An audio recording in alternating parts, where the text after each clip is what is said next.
Hello guys, আসসালামু আলাইকুম। কেমন আছেন সবাই? আশা করি ভালো আছেন। আপনাদের দোয়ায় আমিও ভালো আছি, আলহামদুলিল্লাহ। আজ আমি আপনাদেরকে পাঁচমিশালি সবজি দিয়ে শুটকি রান্না করে দেখাবো, একদম গ্রামীণভাবে। এই যে এখানে আমি পাঁচমিশালি সবজি নিয়েছি, নিয়ে আমি মরিচ গুঁড়া দিয়ে দিয়েছি, হলুদ গুঁড়া দিয়েছি, আর দিয়েছি ধনিয়া গুঁড়া, দিয়ে আমি তেতো করে রাখা রসুন দিয়ে দিয়েছি, দিয়ে কাঁচামরিচ দিয়ে দিয়েছি ফালি করে রাখা, দিয়ে লবণ দিয়ে নিয়েছি। নিয়ে আমি চুলায় একটা হাঁড়ি বসিয়ে দিয়েছি, দিয়ে আমি 1 মুঠের বেশি পেঁয়াজ কুচি দিয়েছি, দিয়ে আমি পেঁয়াজটাকে ভেজে নিয়েছিলাম। নিয়ে এখানে আমি যে মশলা দিয়ে সবজিগুলো রেখেছিলাম ওইটা দিয়ে কষিয়ে নেব।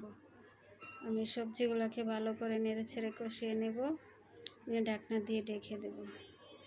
ঢাকনা দিয়ে ঢেকে অফ ক্যামেরায় আমি কষিয়ে নিয়েছি। নিয়ে যে ঢাকনা উঠিয়ে আমি একটু নেড়ে ছেড়ে নিয়ে শুটকিগুলো দিয়ে দেব।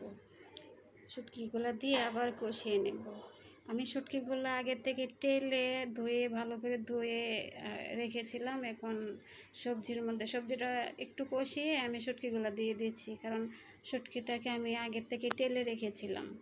আমার শুটকিটা কাঁচা না, টালা শুটকি। এখানে ভালো করে ধুয়ে দিয়ে দিয়েছি, দিয়ে আমি আবার শুটকি দিয়ে কষিয়ে নিয়েছি।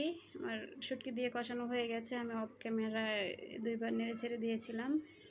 এই যে দেখুন, এখন আমি এখানে পরিমাণ মতো পানি দিয়ে দিয়েছি, দিয়ে আমি রান্নাটা করে নেব। এখন আমি ঢাকনা দিয়ে ঢেকে দেব, দিয়ে রান্নাটা অফ ক্যামেরায় করে নেব বেশ কিছুক্ষণ। যে আমার রান্নাটা প্রায় হয়ে গেছে।